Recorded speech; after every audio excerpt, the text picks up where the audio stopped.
Welcome to Frankly Speaking with Sendra D, where we dive deeply and help you wake up to the essence of what it means to live a real, authentic, affluent life.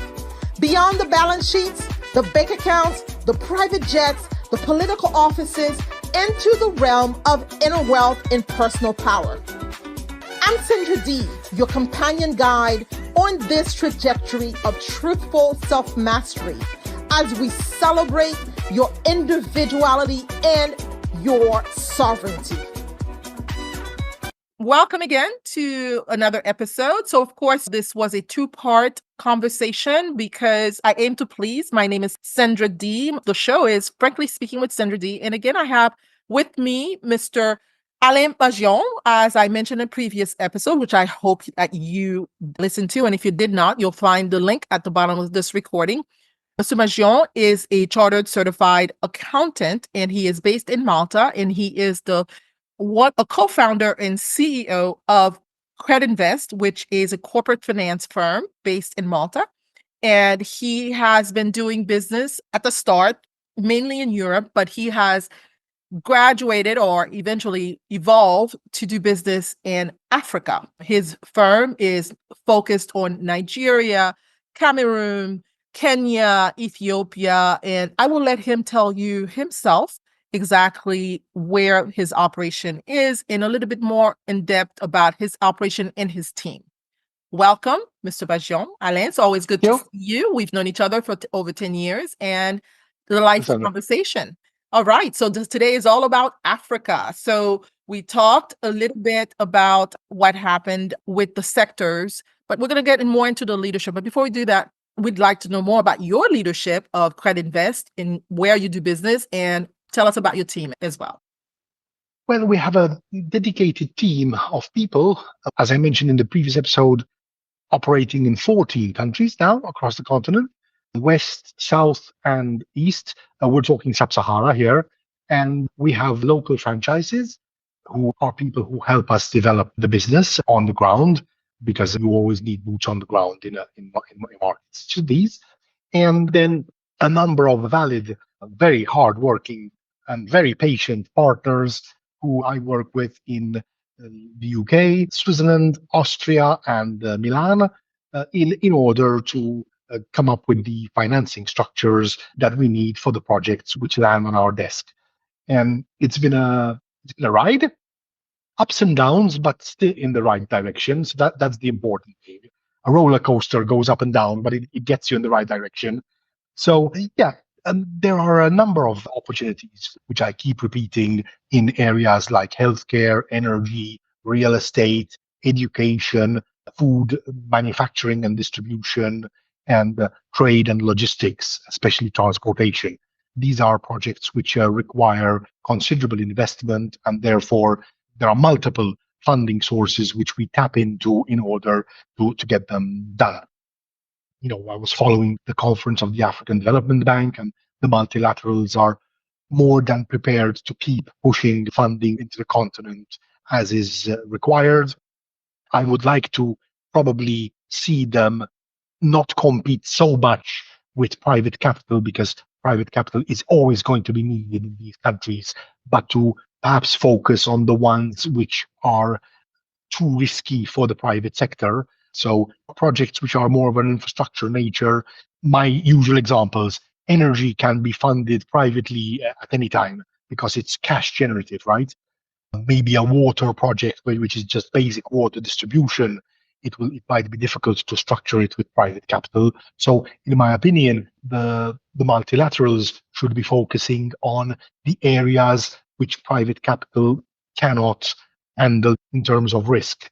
This would be the most ideal partnership, because they have large balance sheets. They can go long term in terms of repayment. They don't put too much stress on the recipient country's budgets, and their costs are competitive. So whereas you have that model of funding going to the basic needs. Remember in the previous episode I mentioned, you don't set up a factory if there isn't the infrastructure base, or you don't invest in agriculture if there isn't water. So the multilaterals could take care of those aspects to prepare the ground for foreign direct investment and loans with export credit agencies, also long-term competitive funding, but a little less risk averse than they should be. Absolutely. Well, thank you. So we didn't get too much onto the investor types in Africa. So we could talk. So the main point of this video is to talk about the leaderships in Africa and how the leadership is is a crucial part of the growth of Africa, because with any bad management system, you're going to have consistent failures. But before we do that, the attraction of capital, in what form are we looking at? Are we looking at individual investors, such as ultra high net worth individuals? Are we looking at family offices? Are we looking at corporations that are looking to just inject capital into Africa? Are we looking at institutional investors, hedge funds, private equity? What has been your experience? Who is appealing to Africa right now? Certainly a combination of all the ones you mentioned, although in the last decade there has been considerable interest from family offices and high net individuals in investing in Africa. It's almost a payback. I made my money, let me do something good in the continent to, What you call to social you know, impact investing. exactly.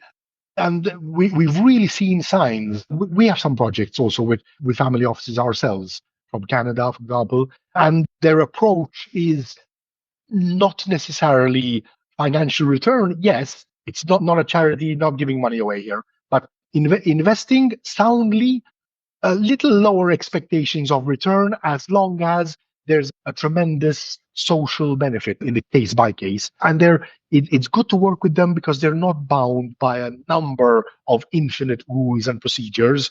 They're an experienced management team running the finances of their beneficial owner, and they deploy resources in line with what they think are their own main objectives. So yes, there's always been a lot of institutional investment, and that banks around the world are still keen on the continent because yields can be slightly better than what we get in, for example, Europe.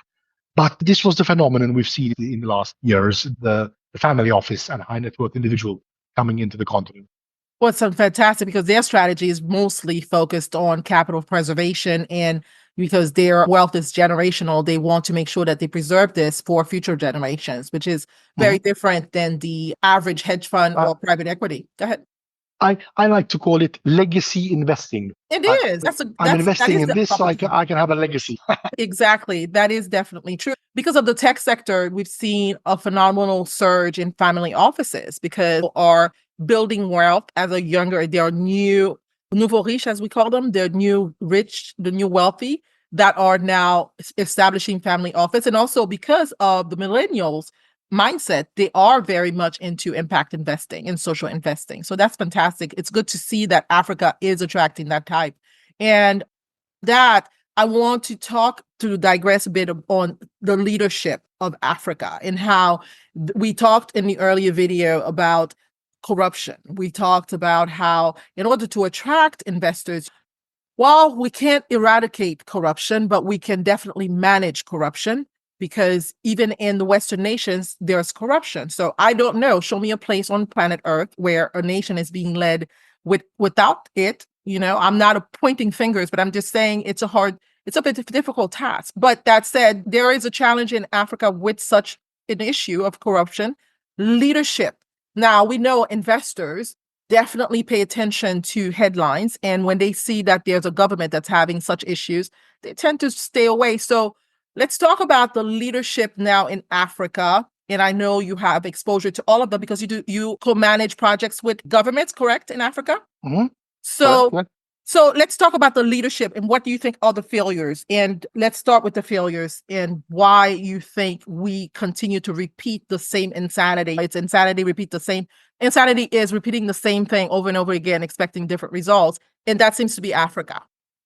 First of all, broadly speaking, naturally, thank God the continent has some very fine leaders out there today as we speak. Some of them are very shackled by a number of errors or corruption related issues that they inherited in the past. So a number of countries there have indebtedness of which the incumbent president and his team has nothing to do with apart from write the check. So loans taken 15 years ago, project not completed or completed poorly, huge funding costs, terrible impact on the budgets, and then this new president and his team gets elected, and it's now what do we do, because the countries have debt limits. I have to say that there also the multilaterals are good in that respect with supporting future plans, as against don't keep past issues around your ankle holding you back. But there are some countries which have had clear issues with leadership, and I can't help it, Sandra. I have to talk South Africa, because South Africa, it was the richest economy imaginable. And the ANC, who of us didn't adore Nelson Mandela? Everyone. Certainly no one. And the ANC was the darling of African leadership. You know, how they managed, and obviously I'm not doing any particular name of anyone, but how they managed to get it all so horribly wrong. Now I'm told youth unemployment in South Africa is 40%.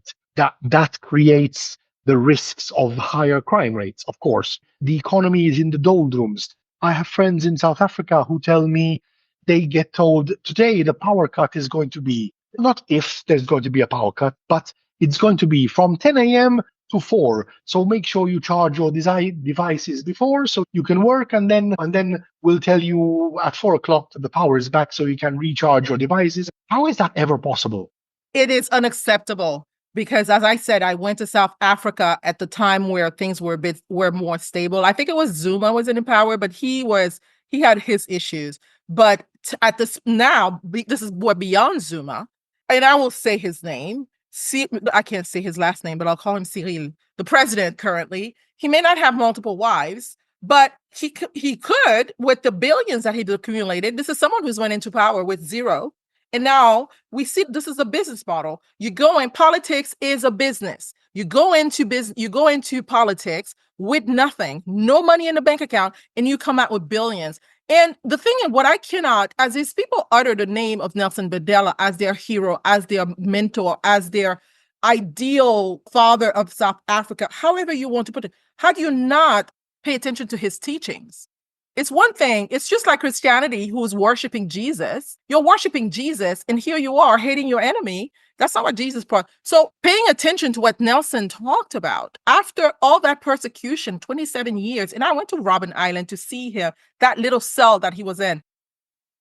Unfortunately, this is a payback period. And I look at this, and they've made this racial. And Haiti is a Black country. Haiti has been independent for 200 years. Look at us now. Look at us now. And I want to say to South Africa, and this is my moment where I get to rant, this is the time where you should look at Haiti, who has been led by Blacks for 200 years. But we've been selling each other out, and we had slavery in Haiti. Don't get me wrong. We abolished the France. We told the French to get out, but we kept slaves. So that hypocrisy, that's what it is. The fact that they prevent white farmers now to conduct their business, that they are now considering having to move to Russia to continue a trade that has been in their family forever. If there was an issue with the land at some point, settle it in court.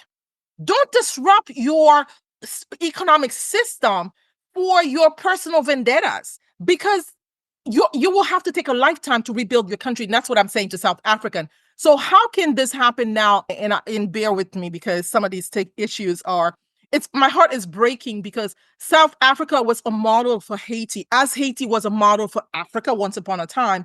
We are forgetting that it is not the nation that breaks the system. It's the individual in the way they think that breaks the system. It's not Haiti that broke Haiti. It's a Haitian that came into office that decided, like the priest in Haiti, who said he's going to suing France for reparations. And I'm not saying right or wrong, but he's suing France for reparations. But he went on to steal billions of dollars from Haiti. The hypocrisy of that man. And he was The irony abound. Yeah. So I want you ask me a question. Don't ask me a question, because I could ran forever. But this is you. I want you to tell me, how can that happen? Why are we now still, after all that Nelson Mandela went through, continue to focus on race? As a mediator, I have a master's in conflict analysis and I studied conflict, and South Africa was the pillar of transformational leadership. Not anymore, because I have nothing. When I look at Cyril, I can't remember his last name, the president of South Africa. Ramaphosa. What is it? Ramaphosa. Rafosa. There's nothing inspiring about that. He had an opportunity, but now he's a paid stooge as far as I'm concerned. He's made his billions not by work. He didn't earn it. So I've heard a term the other day, what do you call it? EDI, diversity, equity, and inclusion. And somebody said it's didn't earn it. And that's the truth. And I get to say that. I get to say that because they didn't earn it. DEI, that's my new term. Why are you not going to inspire your nations? Alain, you've been there more recently under his government. And what we're seeing today is there's a transition and there is going to be a decision. But can we even trust this attempt to change the government? I don't think so. Based on the polls that I'm seeing, I think he's going to remain in office. The challenges have now become even more deep in the country because the ANC lost its majority of 57% down to 40. That is a whopping 17-degree change, downward change, which is never good. So, in terms of the rebuilding of this nation and therefore the creation of a would-be coalition government, is there going to be a government with which you have two previous opposition parties which are now going to try to take the role of watchdog or Rottweiler, if you like, or Greyhound? Otherwise, I'll run out of dog cliches. But they have to keep an eye on the ANC to make sure that proper governance is finally introduced.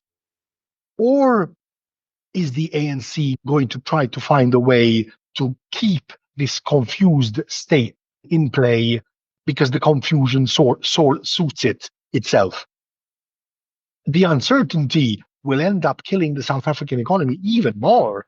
Now, the other party, it is not certain whether they can join up, because the way it works is that the polling is one thing, but then you have to see the different seats in parliament, how the number of votes, like the US, how the number of votes translates into the power sharing. So whether or not the other parties can have enough seats to create a government without the ANC, it doesn't look likely. No. It might be, but it doesn't look likely.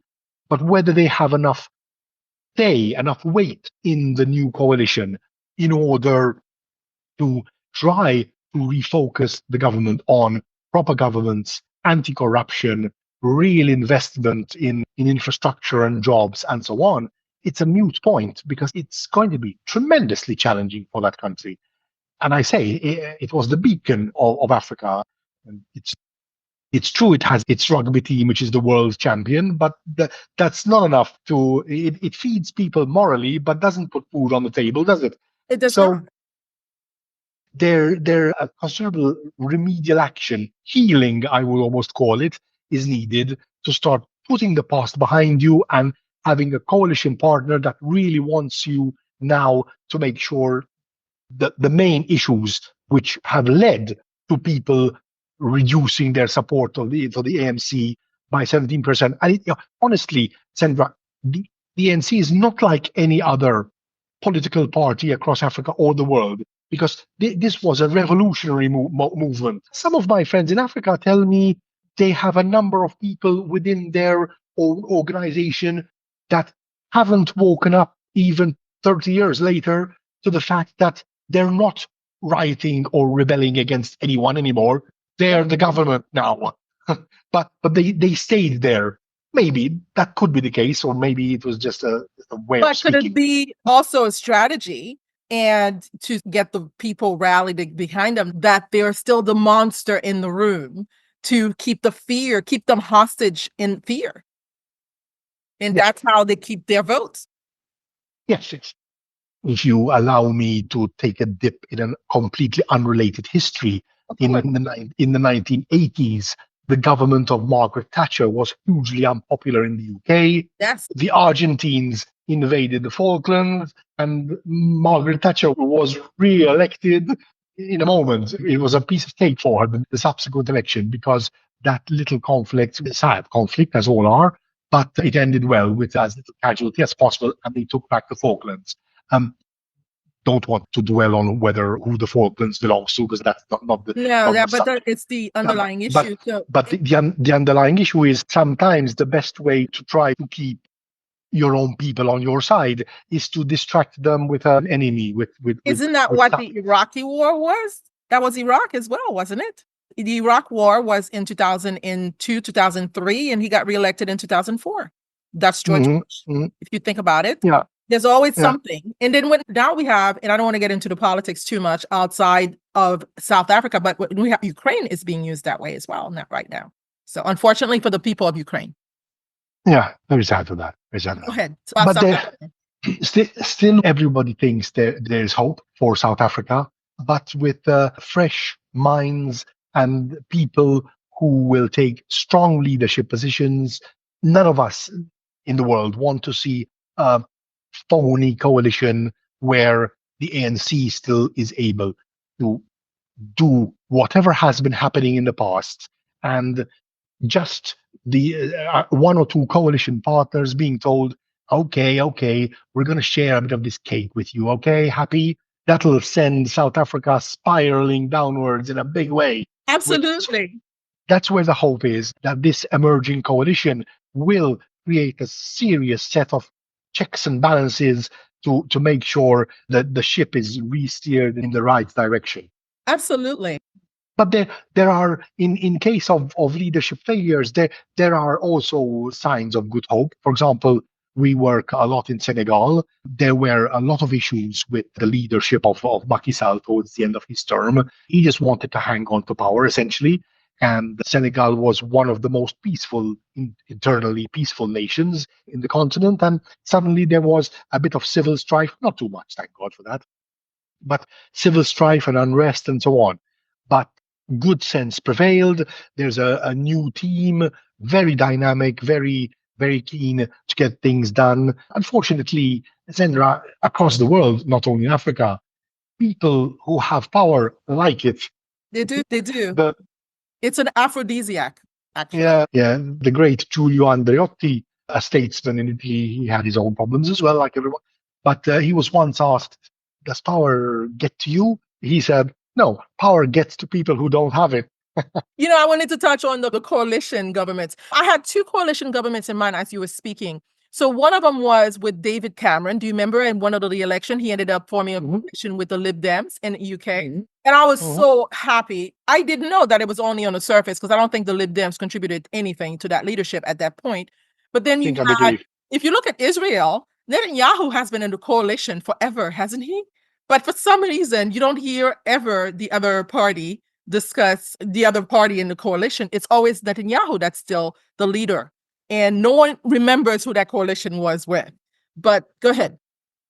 Even today, the coalition partners of Netanyahu are a little bit his kingmakers, and they are not particularly beacons of peace, rather the contrary. The Middle East is another place in the world where if only we could have some good sense here. Unfortunately, Netanyahu was elected without an absolute majority, and the people in his coalition are on the right of the political sphere, and they tend to want to see a stronger and bigger Israel rather than the two-state solution we all dream of. So that's not going to be easy either. The world's in a very tricky place. Very interesting, but I wanted to touch on, but do you think it's because some of these places, can we just have an open dictatorship instead of having a pseudo-dictatorship that's covert and we pretend that it's a democracy?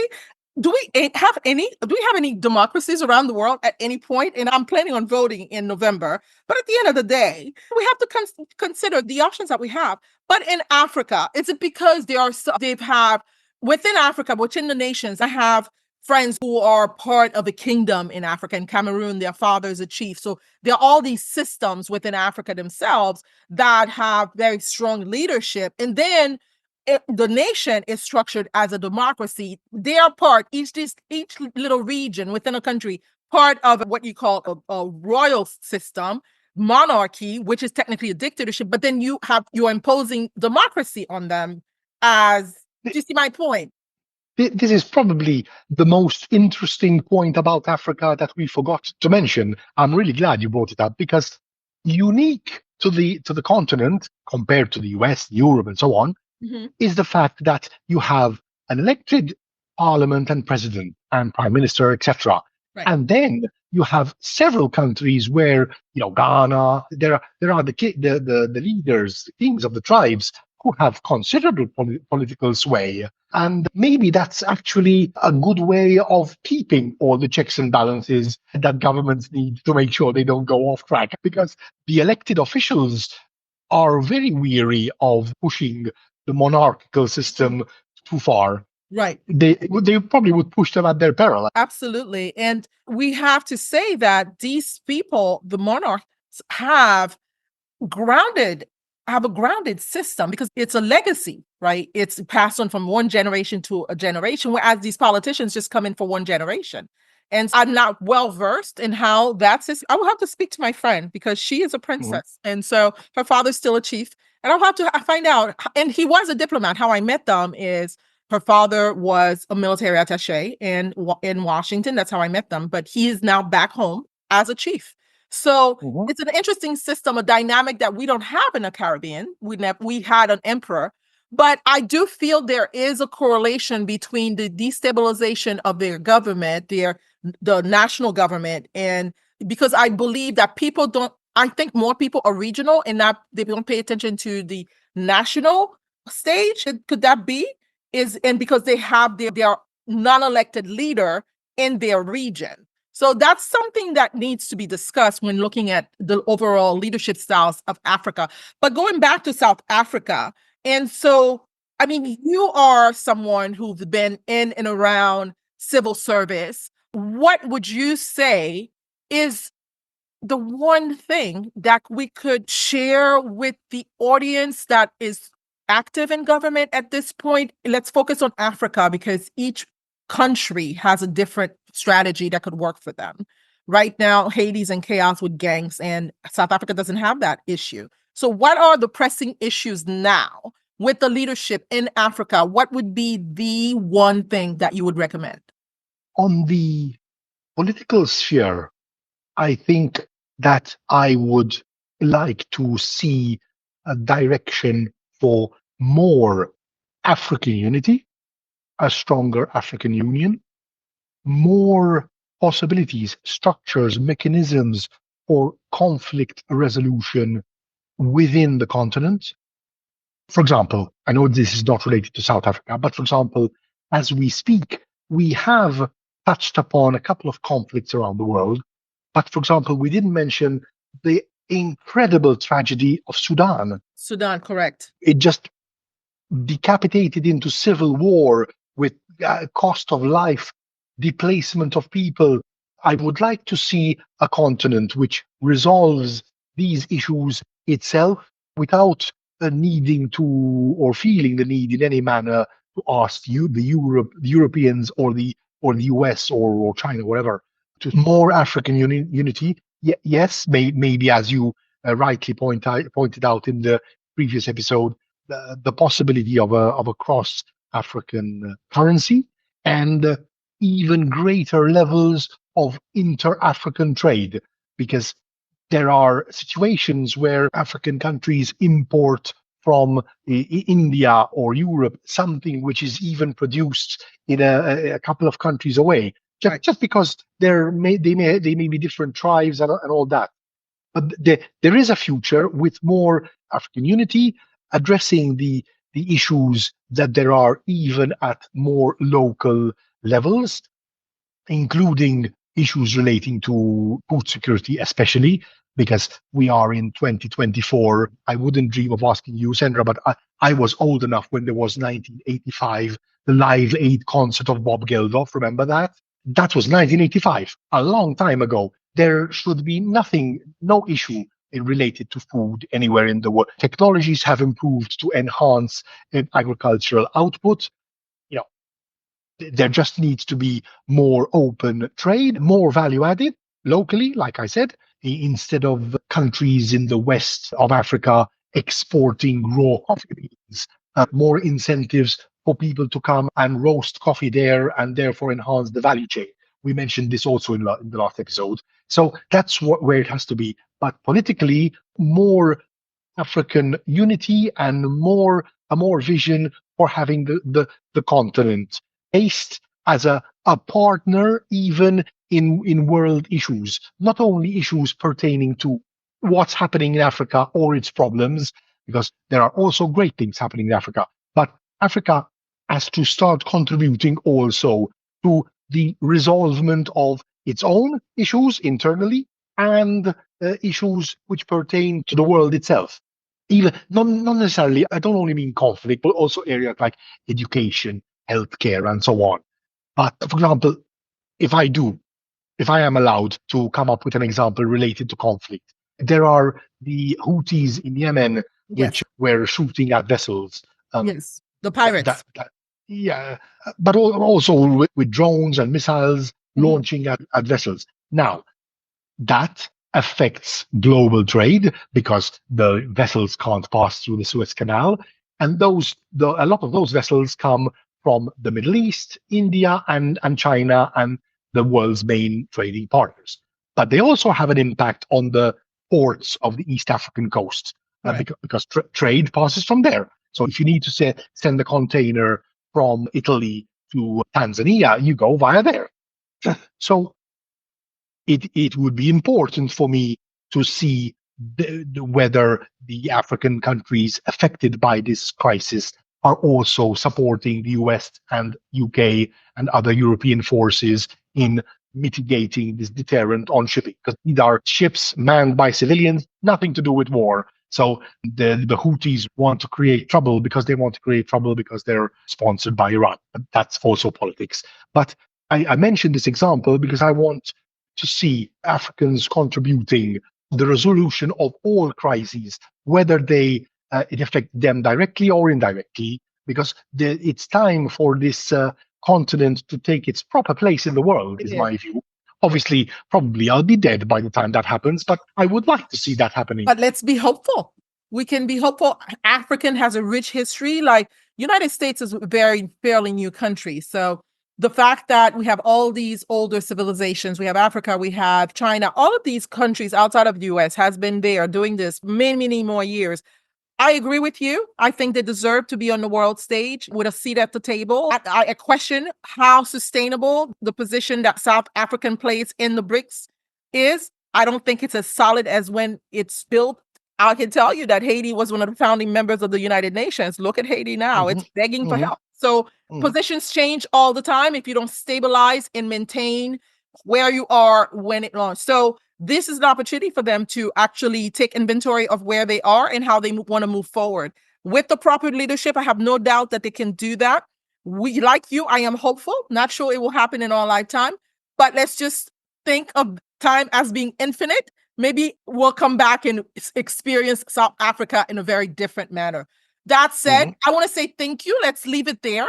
Let's see what transpires with the final outcome. But again, like you said, the foreign actors need to leave countries to be, because without that, the people will never feel empowered to feel like they have the responsibility to take the destiny of their nation in hand. Hmm. Anyway, that's just my words, but go ahead. Yeah. From my perspective, I would just like to have a parting thought. Forget some people still have really old ideas about what Africa is. A couple of years ago, a guy told me, "Do you have bodyguards when you go to Africa?" No, of course not. Why on earth would I need that? My message would be invest in Africa, keep your eyes open, but invest in Africa because that's where you're going to see some of the growth which us here in Europe are can only dream of. Invest in Africa wisely, invest time and resources because the rewards will be there, certainly.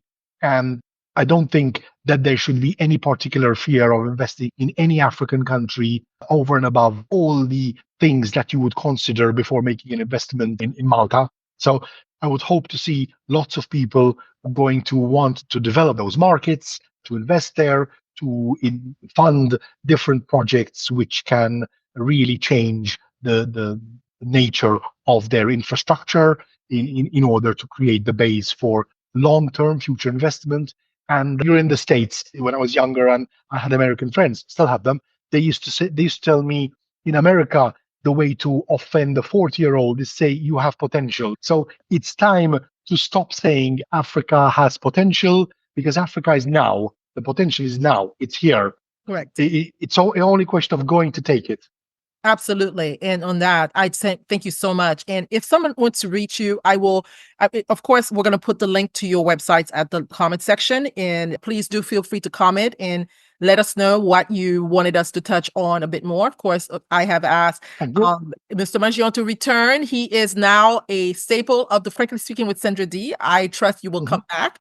We can touch on many things. As I said in the beginning of this video, and it's a dynamic continent, which means there's always something happening, and you can be our regular in-house specialist. Africa, there are elections in Europe that I would love to talk about, so please come back and share with us anytime. It's open and definitely.